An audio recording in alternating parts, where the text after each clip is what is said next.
YouTube, Quinn Wade, coming to y'all with that rookie analysis check-in of the top 10 rookies this year. I've been doing this since December. Now it's January, so a lot of games have been played. We're almost to that middle part of the season, and I just wanted to give you all my ideas of why certain rookies have been playing well and why I picked the rankings. I would agree with the NBA putting Eve Messi as the Western Conference Rookie of the Month, and I would agree that Alexander Sarr should be the Eastern Conference Rookie of the Month for December and going into January because they have played the best basketball.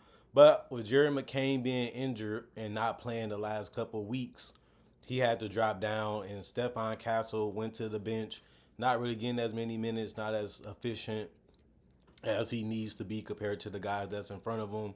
And some of these guys are double figure scorers too as rookies, so that just doesn't help his case anymore. I think Eve Messi is definitely rookie of the year. He's going with 3.9 offensive rebounds per game as a rookie. He's getting the most double doubles. He has 7 total. Nobody has that many.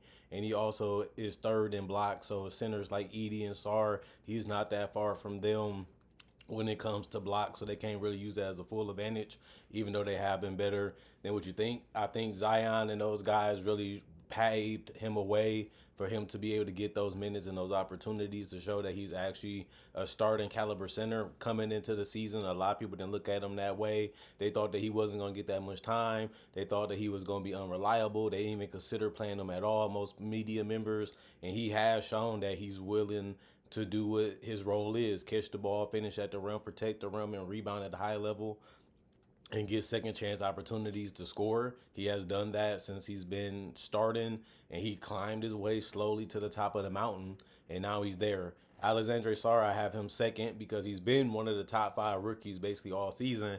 He just haven't shot or scored the ball well or rebounded well, but he actually has been an okay rim protector this year, like we thought that he would. He's still learning how to stay out of foul trouble, still learning how to cover space, when to help, when to rotate, when to block shots without fouling and trying to stay disciplined.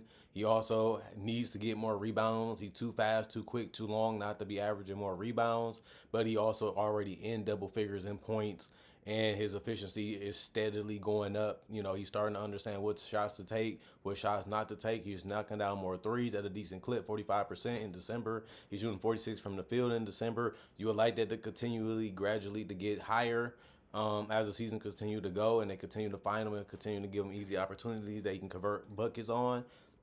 That's what you want to see.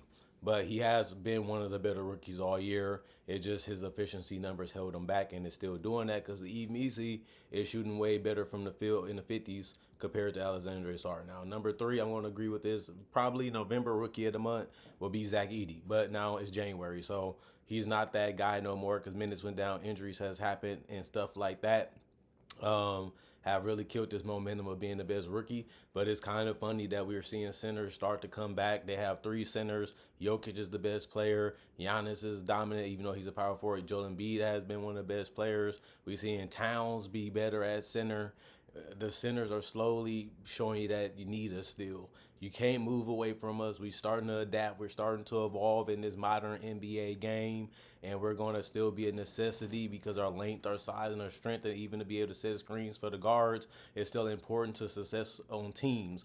And Zach Edey can set great screens. He can do great dribble handoffs. He can finish in the finish going to the basket. He can even post up mismatches and hit a hook or a dunk. And he also can rebound very well, and he's averaging 1.2 blocks, so he's protecting the paint the best that he can. He's a huge, big body and very bulky and very sturdy. But we'll see if he can continue in it. 11-8, that's enough to be Rookie of the Year in this class. We just got to see him continue to get minutes, continue to score, and continue to rebound when he's out there. And I think that he can make a case to be Rookie of the Year if it continues to go that way. And then Stephon Castle. At number 4, I think that that's a good pickup for the Spurs. They knew that he was a good player. He still defends decently as a rookie. Not going to say he's great or amazing or a superstar defender, but he's willing to do it and he's willing to compete. He doesn't turn the ball over a lot. That's something that I like too about him being a guard and being a guy that can handle the ball. 11 points is about what most of the best rookies are doing. this year, and the rebounds and assists are marginal. But he knows his game and he knows what he's out there to do. And the coaches, they're losing a little bit of trust in him, losing a little bit of hope in him, but they know what he's capable of when he's out there on the court. And if he can improve his field goal percentage and his 3-point percentage and get to the free throw line a little bit and possibly get some more minutes, he'll be back in that rookie of the year conversation, which he's in, but he might actually be the rookie of the year, which he's not anymore in January. Jalen Wells for Memphis, 11 points for him too. Seems like everybody in this class is averaging about 11 points. I liked him. I did a breakdown on him, Zach Edey, Stephon Castle, and also Yves Missi and Alexandre Sarr. So check those out on my channel. But Jalen Wells is a good player. You know, he showed that he can be a starter. He showed that he can hold his own. He showed that he can score in this league. He's not shooting the ball terrible. He's actually showing that he can also space the floor, and he can rebound at a decent level too. And he's a guy that moves off the ball if he doesn't have a quality shot, doesn't force it, don't rush it, don't get in his own way. And he's willing to accept that role of being a 3-and-D guy possibly in the future. So he's still one of the better rookies. His numbers are not well-rounded as some of the other rookies. And he's not as involved as other rookies are, and that's why they get the advantage compared to him as being rookies that can win the Rookie of the Year award. But he's putting himself into the conversation that he's one of the better rookies, and that's undisputable at this point, especially if he stays healthy. But then again, you know, we'll see if he's able to extend his play. It's going to be hard because Ja Morant and Desmond Bane and Jaren Jackson are the best players on the team, but they also going to need some steady scoring, and he's been able to provide that. And they didn't think that he could possibly right away, but he's showing you that he's a better rookie than what we thought that he'd be after he got drafted. Zachary Ricochet, he's really good. I like what he's been doing, but he's starting to fall a little bit. But I like the fact that his 3-point shots are really doing better lately. He's a guy that's very athletic and really can get open and find ways to get to the basket. I did a breakdown on him, so if you want to see how he plays, it's already on my channel.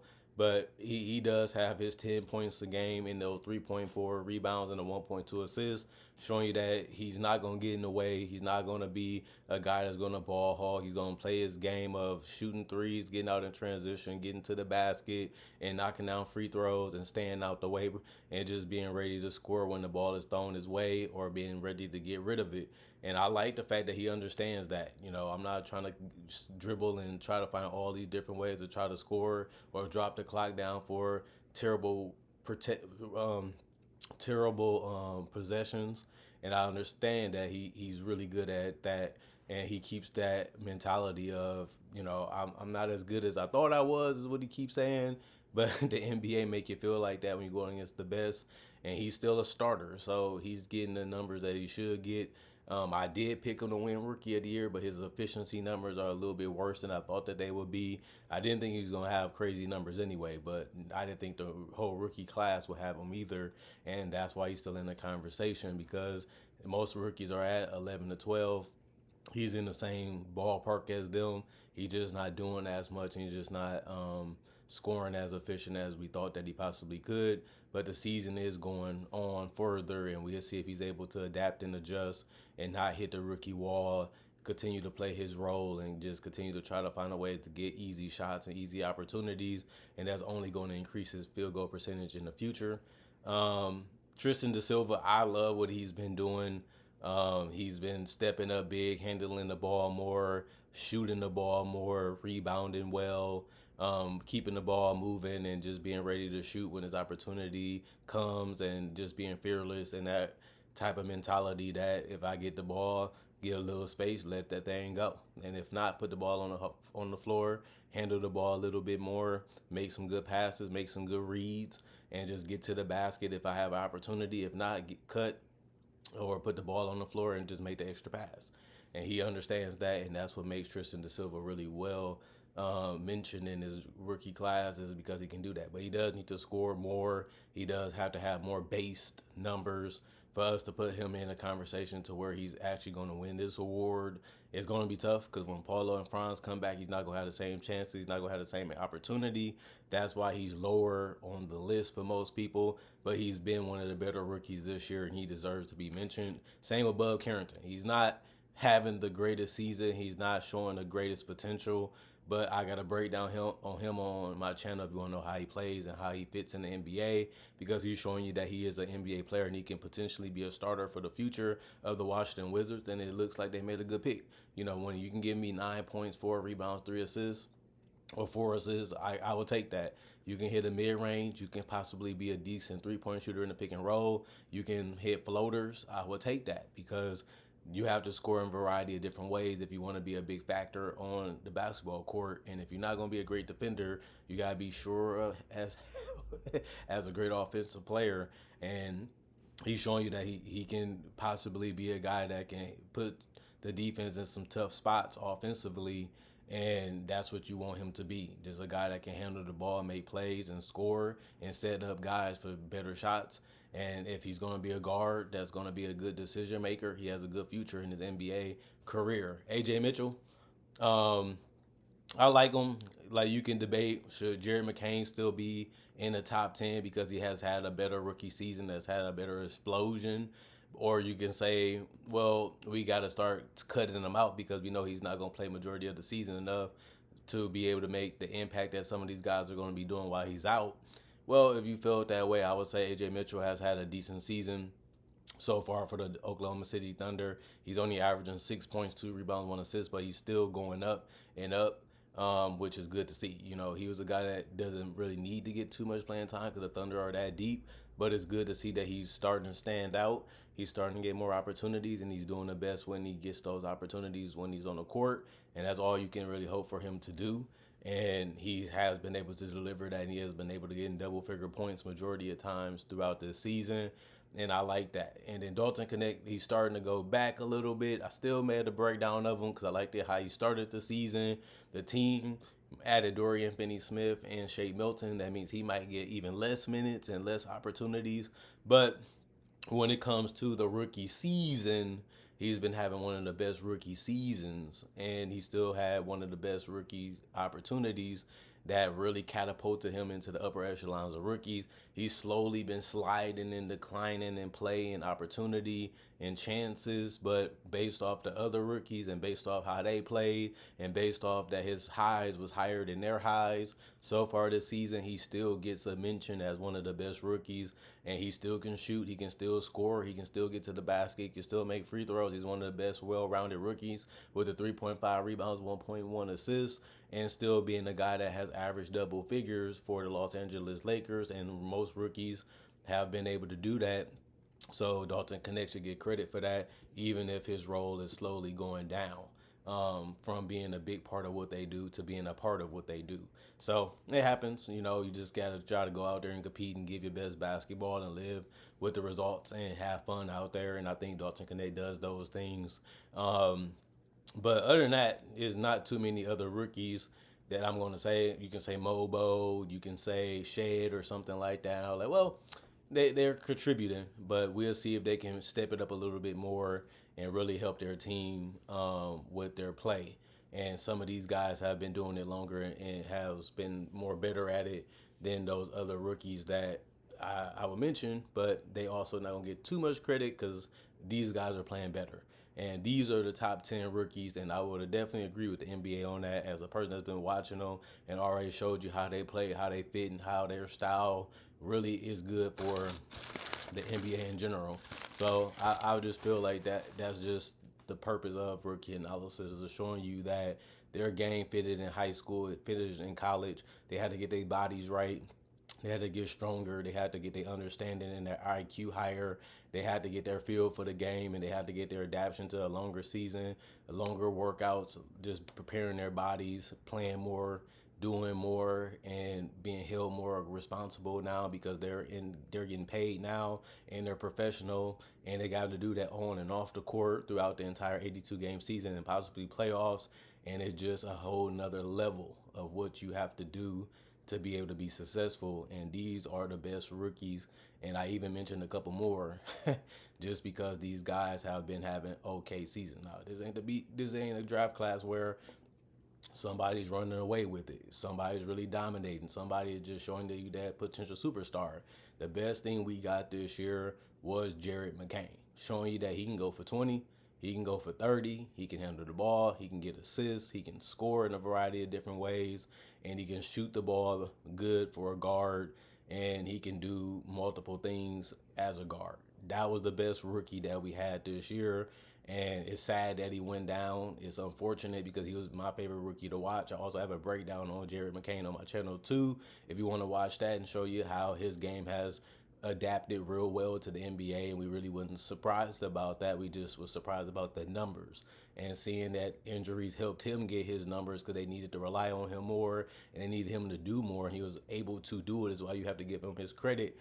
That's the reason why rookie analysis is so essential and important to the game, because if you can do it as a rookie and you can learn more and grow more and evolve more, you can have a better career as you go forward, as long as you get an opportunity. And we're seeing guys like Yves Missi and Zach Edey and guys like that take advantage of that and really show you that they can be bigger, even if they go to a different team in the future, even if they want to go in that type of opportunity, they show you that they can do it.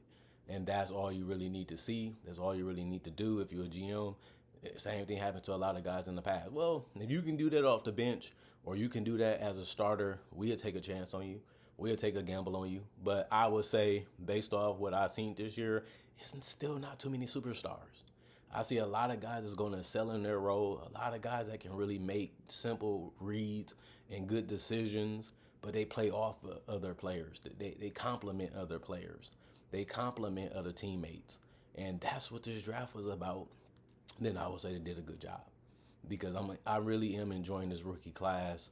I'm really am enjoying what they bring to the table, because we know that that's essential to success, is having people that understands the mission, that understands the goal, and willing to do whatever it takes in that role. And that makes the team happier, that makes the team perform better, that makes the team do things better, because I don't have to do something I'm not good at because this guy can do it or she can do it. And that's the purpose of a business. That's the purpose of success, is showing you that you can make others around you smarter and better. And some of these guys do that. Well, I do this, I do that. You have to do this, you have to do that, and I make sure this happened, that happened. Coach's staff gonna say, well, we understand that. We need you here, we need you there, and we need you to do this, we need you to do that. And these guys will say, I'm cool with that, because I was already doing that and you drafted me for that reason. Now I can see if I can do it at the NBA level. And they're proving that they can. They're proving that they can do these things. And that's why you had to love this rookie class so far in January. This is based off November, October, and December. And so far January, since it's the second and games happened on the first. And these are the best rookies, and these are the players that's playing the best, these first couple months. And we're going to see if they can stay healthy. We're going to see if they can really continue to play at the level they're playing at. And we're going to see if they can get better, as the season continues to go on. And if their efficiency can go up, if their scoring can go up, their roles can possibly go up, as we done seen already this year. And we're going to see if a big man is going to win this award, or maybe a guard or a forward comes all the way back from nowhere, like we done seen this year already, and take advantage of their opportunity and ride that to the rookie of the year. None of these guys are running away with it. None of these guys are that far above anybody. Most of these guys are on the same plane, same level. And it just takes 1, 2, 3 good months to run away with this award. But these guys are all getting the same amount of opportunity and the same amount of chances, and have the same type of role on the teams that they already on, depending on their position. So this is going to be a tough year where, man, who is the best rookie? Who is? And right now it is Yves Missi. And I'm not really surprised about that based on what he did in November and what he did in December. But when those guys come back, the Zions and the Ingrams, will his role be the same? No. He's not going to be required to do as much, and he's not going to be required to carry that much load, which could be bad for him, but it also can help him understand other things that he can do to the team and how he can fit better with the team, even in the future when he has those type of roles too with different organizations. Well, it's part of the game. But I think that leaves an opening for somebody else to make a case why they should be rookie of the year. We've seen Stephon Castle at the top of the mountain. We've seen Jerry McCain at the top of the mountain. Now we've seen the big mans at the top of the mountain. And they have been getting double-digit points too, but they're more efficient. And that's a big thing against these guards in this class and these wings in this class, is that the big men are getting their rebounds, they're protecting the paint, and they're scoring. They're doing 3 things. And they doing good screening. And you still got Donovan Clingan, you still got Blitzpowski and those guys that's still getting the minutes and the opportunity, and we're going to see if they're able to put together them a run before the season is over too, to move up to be all rookie second or all rookie first team before the season is over. Other than that, comment, like, subscribe, share, hit notification bell for more analysis. I make conversation videos just like this in different variety too. Not only that, do breakdowns of legends, current players, rookies, and also future stars, and also draft coverage and mock draft coverage in the future. And if you want to see more of what I do, check out my channel. If you want to see some different content that's not the same, or you want to get to know me, my social media will be on my channel too. If you want to check that out, thanks for watching. Thanks for enjoying the analysis that I had to say. Thanks for taking the time out here to see what I wanted to say and being interested in that. And that's the purpose of the channel. You guys enjoy hearing what I got to say, watching what I got to say, and I enjoy making it. That's why it's fun. That's why it's entertaining. And this is what I do. And it's very fun that you guys look forward to seeing what I got to say on a daily basis. But other than that, I'm gone. Some games on tonight, so I'm going to come back with that instant analysis hopefully later today, and hopefully you guys want to watch that too. Other than that, I'm gone for now.